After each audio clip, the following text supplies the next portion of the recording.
नमस्कार दर्शक बंधु निजुक्ति सूचना को आपण मानक स्वागत। आज निजुक्ति सूचना रही भारतीय डाक विभाग रे निजुक्ति इंडियन पोस्ट ऑफिस रिक्रुटमेंट 2025 को आपण मानक ऑनलाइन रे आवेदन करबा को हेबो। यार ऑफिशियल नोटिफिकेशन आउट हो सारछि। 40,000 पोस्ट रो वैकेंसीज नै आसुछि भारतीय डाक विभाग। दर्शक बंधु आपण जदि 10म श्रेणी पास करचंती ताहले निहाती भार आवेदन करि परिबे। आपण देख पारछंती पोस्ट ऑफिस रिक्रुटमेंट 2026 तो 10म श्रेणी पास करथिले आपण माने आवेदन करि परिबे। एथिबे कोनोसी भी एग्जाम नाही, सीधा भर्ती रहिछि। एमटीएस आपण माने 10म श्रेणी पास करथिले पके परिबे। असिस्टेंट पई 12th पास दरकार, पोस्टमैन पई 10th पास दरकार, मेल गार्ड पई आपण माने 12th किंबा ग्रेजुएट पदवी पे आवेदन करि परिबे। दर्शक बंधु आपण माने देखुछंती 40,000 पोस्ट रो वैकेंसीज नै आउछि भारतीय डाक विभाग। बंधु आपण मैंने भारतीय डाक विभाग जब इंटरेस्टेड अच्छा जॉब टी नापी ताहले वीडियो निहाती भाव में देखने एपाई एलिजिबिलिटी क्राइटेरिया कौन रोचे, शिक्षागत योग्यता कौन, बयस सीमा कौन, दरमा केते मिलिबो, सिलेक्शन प्रोसेस कौन रही, प्लेस ऑफ पोस्टिंग केउठी रहबो, टोटल पोस्ट केते केते आपनकर इंपोर्टेंट डेट कौन, इंपोर्टेंट नोट कौन कौन कौन डॉक्यूमेंट आवश्यक हम जदि आपण मैंने यहाँ ऑनलाइन आवेदन करेंगे तो एप्लिकेशन फी कौन ए सब ऑल डिटेल्स विचार करदेबा वीडियो। दर्शक बंधु इंडियन पोस्ट ऑफिस रिक्रुटमेंट 2025 रो डिटेल्स रे रही। ऑर्गेनाइजेशन नेम अच्छी भारतीय डाक विभाग तरफ विज्ञप्ति जारी होती। टाइप ऑफ जॉब रोचे स्थायी निजुक्ति, परमानेंट टाइप रो जॉब आपनकर। जॉब कैटेगरी विषय जदि कहबा सेंट्रल गवर्नमेंट जॉब अटे। दर्शक बंधु आपण मैंने देखिपुर जे भारतीय डाक विभाग 40,000 पोस्ट वैकेंसीज नहीं आसी भारतीय डाक विभाग।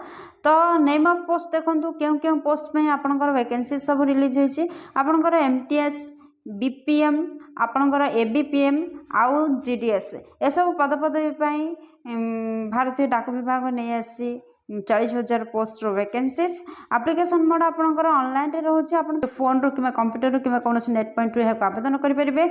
क्यों माने एहा आवेदन करि परिबे देखंतो आम सर्वभारतीय स्तर रे रिलीज हेतिवार सब भारतर समस्त कैंडिडेट जे कोनोसी राज्य रो जे कोनोसी जिल्ला रो आस्थिला आपण माने आवेदन करि परिबे।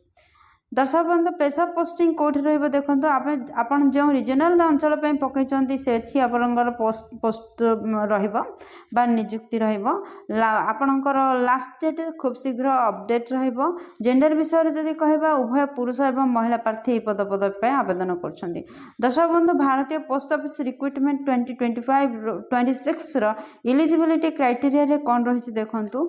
दर्शक बंधु प्रथम देखने शिक्षागत योग्यता जदि आपण मैंने 10मा किंबा +2 टी पास करछन जे कोनोसी स्वीकृति प्राप्त बोर्ड रो ताहले आपण माने ही पद पदवी पे आवेदन कर पारिबे। यह व्यतीत आपण मानकर लोकल लैंग्वेज ऊपर नॉलेज रहिबार अछि जा फल रे आपण माने लोकल लोक सहित आपण माने डील करि परिबे। बेसिक कंप्यूटर नॉलेज रखिथिबार अछि तापरे आपणकर साइकिलिंग रो नॉलेज रखिथिबार अछि। दर्शक बंधु मोट ऊपर कहबा गले आपण +2 किंबा 10th पास करथिबा आवश्यक। सेकेंड रे आपणकर आंचलिक भाषा आपन को जनाथिबा दरकार आपण माने जो एरिया रे आपण माने चाकरी करबा को चाहउचंती। थर्ड रे आपणकर बेसिक नॉलेज रहिथिबा आवश्यक कंप्यूटर ऊपर। फोर्थ रे आपणकर साइकिलिंग रहिथिबा आवश्यक माने आपण मानको साइकिल चलाई आसी परथिबार अछि। दर्शक बंधु जदि एज विषय कहबा नोटिफिकेशन अनुसार मिनिमम बयस आपनकर 18 वर्ष, मैक्सिमम बयस 40 वर्ष होइथिले आपण माने आवेदन करि परिबे जदि आपण माने साधारण कैंडिडेट अटंती। दर्शक बंधु एहा व्यतीत गवर्नमेंट नियम अनुसार एज रिलैक्सेशन मध्ये रहउची जा फल रे ओबीसी कैंडिडेट माने 3 वर्ष एज रिलैक्सेशन पाइबे जा फल रे सर्वाधिक 43 वर्ष पर्यंत फॉर्म अप्लाई करि परिबे। जदि आपण माने एसटी एससी पीडब्ल्यूडी किबा एक्स सर्विसमैन होइथांती ताहले 5 वर्षर एज रिलैक्सेशन रहुछि आपनक पई जा फल रे आपण माने 45 वर्ष पर्यंत सर्वाधिक फॉर्म अप्लाई करि परिबे। तो वर्तमान चलन देखिबा दरमा केते मिलिबो। जदि आपण माने पोस्टमैन किंबा मेल गार्ड पदवी पे आवेदन करथांती ताहले आपनकर मासिक दरमा 21,700 रु 69,100 पर्यंत लेवल 3 पर्यंत वृद्धि पाई परिबो। दर्शक बंधु जदि आपण माने एमटीएस पद पदवी पे आवेदन करछंती ताहले आपनकर मासिक दरमा 18,000 टंका रु 56,900 टंका पर्यंत पे लेवल 1 अनुसार आपनकर दरमा रहइबो। सिलेक्शन प्रोसेस कौन रहिबो। फर्स्ट रे कैंडिडेट माने मेरिट बेसिस रे सिलेक्शन हेबे।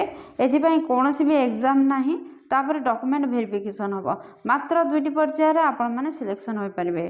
देखो जदि आप जनरल कैंडिडेट ताहले 100 टका रोचे, जदि ईडब्ल्यूएस कैंडिडेट 100 टका रोचे, ओबीसी कैंडिडेट 100 टका रोचे।